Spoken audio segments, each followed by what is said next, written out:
Welcome back my family. आप लोग कैसे हो? आप लोग को मेरे यूट्यूब चैनल पे स्वागत है मेरे काउंटडाउन 22 में। तो फ्रेंड्स, आज हम रिएक्शन वीडियो बनाएंगे पैगंबर मोहम्मद के ऊपर। तो वीडियो शुरू करने से पहले सब्सक्राइब, लाइक, शेयर कर दीजिएगा, बेल आइकन पे क्लिक कर दीजिएगा। आने वाली हर एक वीडियो को नोटिफिकेशन आप लोग को मिलती रहेगी। सब प्लीज़ सपोर्ट जरूर कीजिएगा। तो देखते हैं वीडियो के माध्यम से क्या है। तो वीडियो स्टार्ट करते हैं। व्यक्ति के जीवन में धर्म का एक अलग ही महत्व है।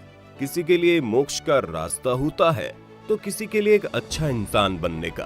दुनिया में आज के समय में कुल 4300 धर्म है, लेकिन इन्हीं धर्मों में अगर कुछ टॉप के धर्मों को देखें तो इस्लाम विश्व का दूसरा सबसे बड़ा धर्म है, जिसने 7वीं सदी में जब अपने पैर पसारने शुरू किए तो दुनिया के बहुत से लोग इस धर्म से प्रभावित हुए।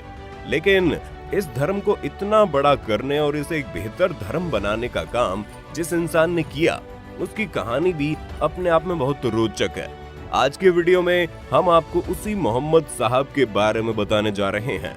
मोहम्मद पैगंबर का जन्म अरब देश के मक्का शहर में इस्लामिक महीने रबी उल अव्वल के दौरान 22 अप्रैल 571 ईस्वी में हुआ था। उनके पिता का नाम अब्दुल्ला और माता का नाम आमीना था। पैगंबर मोहम्मद अरब के मशहूर कुरैश खानदान में पैदा हुए थे। मोहम्मद साहब अपने दादा अब्दुल मुतलिब के बेहद करीब थे। उन्होंने ही अपने पोते का नाम मोहम्मद रखा था। उनका जन्म होने से लगभग 6 महीने पहले ही उनके पिता अब्दुल्ला का निधन हो गया था और जन्म होने के तुरंत बाद ही पैगंबर मोहम्मद को रेगिस्तान में रहने वाले एक परिवार को सौंप दिया गया। उस समय मक्का शहर का मौसम हद से ज्यादा गर्म और उमस भरा हुआ करता था, जबकि रेगिस्तान का मौसम लोगों के रहने के लिए ज्यादा अनुकूल था। ऐसे में अरब के लोग ये मानते थे कि नवजात बच्चों का मक्का में रहना उनकी सेहत के लिए अच्छा नहीं है और इसलिए वहां पर नए जन्मे बच्चों को कुछ समय के लिए रेगिस्तानी लोगों को सौंपने का रिवाज बन गया था। रेगिस्तान में रहने वाले खाना बदोश लोग बदोही कहे जाते थे। पैगंबर मोहम्मद जिस रेगिस्तानी औरत को सौंपे गए थे, उनका नाम हलीमा था। हलीमा ने 2 साल की उम्र तक उनका पालन पोषण किया और इसके बाद उन्हें वापस असली माँ आमीना को सौंप दिया गया, जिसके बाद अमीना अगले 4 साल तक अपने बेटे की परवरिश करते रही। लेकिन उसके बाद गंभीर बीमारी की वजह से उसकी माँ की भी मौत हो गई। इस तरह पैगंबर मोहम्मद सिर्फ 6 साल की उम्र में ही अनाथ हो गए। माता पिता दोनों की ही मौत हो जाने की वजह से मोहम्मद के पालन पोषण की जिम्मेदारी उनके दादा अब्दुल पर आ गई थी। लेकिन 2 साल के बाद उनका भी देहांत हो गया। दादा के गुजर जाने के बाद उनकी परवरिश की जिम्मेदारी उनके चाचा अबू तालिब ने अपने कंधों पर ली।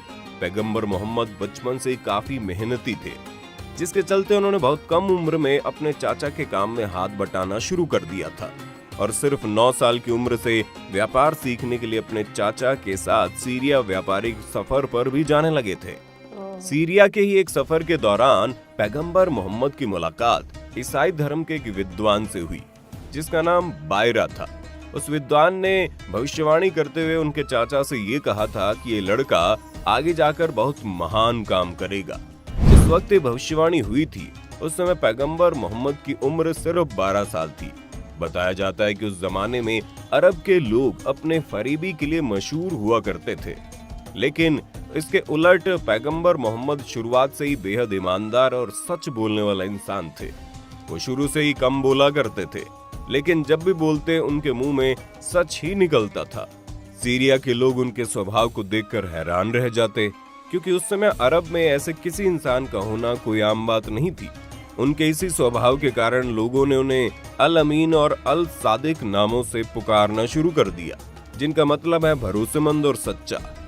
मोहम्मद पैगंबर अपने स्वभाव के कारण मक्का में इतने प्रसिद्ध हुए कि एक महिला ने उन्हें शादी करने का प्रस्ताव भी भेज दिया। इस महिला का नाम खदीजा था। वो 40 साल की एक विधवा औरत थी और इस समय पैगंबर मोहम्मद की उम्र 25 साल की थी और ये पहली बार था कि उन्हें किसी ने शादी का प्रस्ताव भेजा था। उम्र में इतना फर्क और उस महिला की विधवा होने के बावजूद भी उन्होंने शादी के इस प्रस्ताव को कबूल कर लिया और इस तरह हजरत खदीजा पैगंबर मोहम्मद की पहली पत्नी बनी। मोहम्मद पैगंबर और खदीजा के कुल 6 बच्चे हुए, जिसमें 4 बेटियां और 2 बेटे थे। उनके दोनों बेटे 3 साल तक जिंदा रह पाए। जब तक उनकी उम्र 23 से 30 साल के बीच रही थी, पैगंबर मोहम्मद ने अपने पूरे जीवन में कुल 13 शादियां की थी, लेकिन उन्हें बच्चे अपनी 2 पत्नियों से ही हासिल हुए। पैगंबर मोहम्मद के व्यक्तित्व में ऐसी बातें थी जो उन्हें अरब के दूसरे लोगों से अलग बनाती थी। वो कभी भी अकेले खाना नहीं खाते थे, साथ ही खाना खाने से पहले और खाना खाने के बाद वो हमेशा हाथ धोते थे और दूसरों को भी ऐसा करने को कहते थे। अब आप सोच रहे होंगे इसमें क्या अलग है, तो उस समय मक्का के लोग इतने सभ्य नहीं थे कि वो खाने से पहले हाथ धोएं। यहाँ तक कि पानी की कमी के कारण वहां पर लोग महीनों तक नहाते ही नहीं थे, तो हाथ धोना तो बड़ी दूर की बात है। इन लोगों के लिए चोरी व डकैती करना, शराब पीना, महिलाओं से गलत व्यवहार करना और मासूम लोगों की जान लेना बिल्कुल आम बात थी। और जुल्म का आलम यह था कि ये सिर्फ अपनी तलवार की धार जांचने के लिए मासूम लोगों की गर्दन काट देते थे। लोगों में फैले इस बुराई को देखकर पैगंबर मोहम्मद बहुत दुखी होते थे और ये सब देखकर जब उनका मन परेशान हो जाता तो वो कुछ समय के लिए हीरा नाम की गुफा में चले जाते ताकि उनके मन को शांति मिल सके। इस्लामी परंपराओं में माना जाता है कि साल 610 ईस्वी के दौरान पैगंबर मोहम्मद इस गुफा में गए तो जन्नत के दूत जिब्रील उनसे रूबरू हुए। जिब्रील ने उन्हें कुरान की कुछ आयतें पढ़कर सुनाई और कहा उनके पीछे पीछे इन शब्दों को याद करे। इसके बाद मोहम्मद पैगंबर ने जिब्रील के साथ साथ आयतें पढ़ी ही। इसके बाद जिब्रील ने मोहम्मद से कहा कि जाओ और लोगों को कुरान की शिक्षा दो, क्योंकि अल्लाह ने तुम्हें अपना आखिरी नबी चुना है।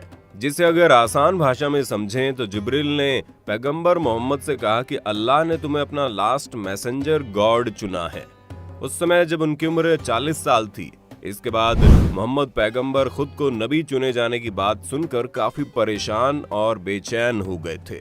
उन्होंने घर वापस आकर जब अपनी इस परेशानी के बारे में बताया तो उनकी पत्नी खदीजा और उनके चचेरे भाई ने उन्हें समझाया कि उन्हें परेशान नहीं होना चाहिए। अगर अल्लाह ने खुद उन्हें चुना है तो उन्हें अल्लाह की बात मानकर इस्लाम को आगे बढ़ाने का काम करना चाहिए। लेकिन उन्हें ये चिंता भी थी कि अरब के दुष्ट लोग उनके नबी होने की बात को किस तरह कबूल करेंगे। सबसे पहले उनकी पत्नी हजरत खदीजा ने उन्हें अपना पैगंबर नबी होने का कबूल किया। इसके बाद इनके करीबी दोस्त और उनकी गोद लिए बेटे ने उन्हें अपना पैगंबर कबूल किया। 3 साल तक ये इसी तरह लोगों को कुरान और इस्लाम सिखाते रहे और उन्होंने 613 ईस्वी में पहली बार आम लोगों को कुरान की शिक्षाएं देना शुरू किया। शुरुआत में ज्यादातर लोगों ने उनकी शिक्षाओं का विरोध करते हुए मजाक बनाया, लेकिन धीरे धीरे लोगों को उनकी बातें समझ आने लगी और बहुत से लोग उनसे जुड़ना शुरू हो गए। जिब्रील अल्लाह का जो संदेश लाता है उसे पैगंबर कुरान के द्वारा लोगों तक पहुंचाते थे। 610 ईस्वी से अगले 23 साल तक जिब्रील ये संदेश पैगंबर तक पहुंचाता रहा, जिसका मतलब ये था कि मोहम्मद पैगंबर ने जो कुछ कुरान लिखा था वो सारे संदेश जिब्रील के द्वारा अल्लाह भेजते थे और इसी तरह पैगंबर लगातार अल्लाह का संदेश लोगों तक पहुंचाते रहे। लोगों को कुरान की शिक्षा देते हुए 8 जून 632 ईस्वी को मोहम्मद पैगंबर अपना काम करके दुनिया की अच्छाई का रास्ता दिखाकर खुद अल्लाह को प्यारे हो गए। आपको मोहम्मद साहब की कहानी कैसी लगी हमें कमेंट करके बताइए। फ्रेंड्स, एक कहानी था। मोहम्मद पैगंबर थे जो आए थे इस दुनिया में, जो अल्लाह ताला ने उनको भेजे थे चुन के कि मतलब जाइए कोई अच्छा काम कीजिए। तो आए थे तो कैसे कैसे उनकी ज़िंदगी इस दुनिया में हुई थी। मतलब वो जब आए थे तो उनके पिता के नाम था अब्दुल्ला, उनके मम्मी के नाम थे आमिना। तो कितने मतलब उन्हीं के बेटे थे, अब्दुल्ला के बेटे थे पैगंबर मोहम्मद जो थे। तो फिर जब जन्म हुआ तो उनका पिताजी गुजर गए, तो अब्दुल्ला जी जो थे गुजर गए। तो फिर कैसे वहाँ के जो उनके घर वाले थे तो ले गए किसी लेडीज़ के मतलब हवाले कर दिए उनके पालन पोषण करने के लिए। 2 साल तक वो लेडीज़ ने पालन पोषण करी, जिसको दिए थे, जिसको सौंपे थे राजस्थान में। उसके बाद जब 2 साल कर चुकी तो फिर उसने लाके आमिना के सौंपी दी। तो फिर आमिना ने उनका पालन पोषण करी। फिर कुछ समय के बाद आमिना भी मर गई। तो कैसे कैसे पैगंबर मोहम्मद जो थे तो इनकी कहानी है, बहुत लंबी कहानी है, मतलब बताए हैं तो कितना हम बताएंगे। तो सच में मतलब बहुत नेक थे, बहुत मतलब अच्छा दिल के थे, किसी के साथ बुरा व्यवहार नहीं करते थे, हमेशा सच बोलते थे। वहाँ के लोग जो थे तो लुटेरे थे, मतलब लूटते थे, मारते थे, काटते थे, दारू जुआ शराब यही करते थे। उतने जाने के बीच में यही भरे के ईमान वाले थे जो मोहम्मद जी ने थे। ईमानदारी हमेशा निभाते थे। तो लोग देखते थे, सोचते थे कि मतलब इतने ईमानदारी से अगला रहता है, तो उनके साथ धीरे धीरे जुटने की कोशिश करने लगे।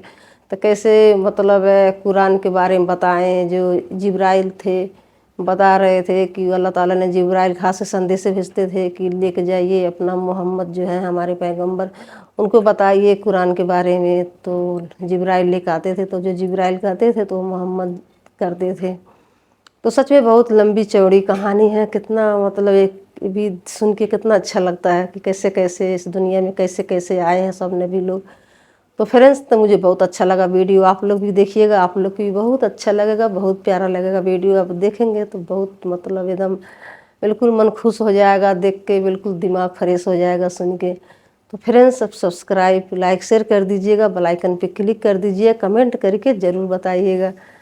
तो फ्रेंड्स, आप लोग से सपोर्ट मांग रही हूँ, मतलब सपोर्ट ज़रूर कीजिएगा, सब्सक्राइब ज़रूर करते जाइएगा। मिलते हैं नेक्स्ट वीडियो में। Bye bye friends.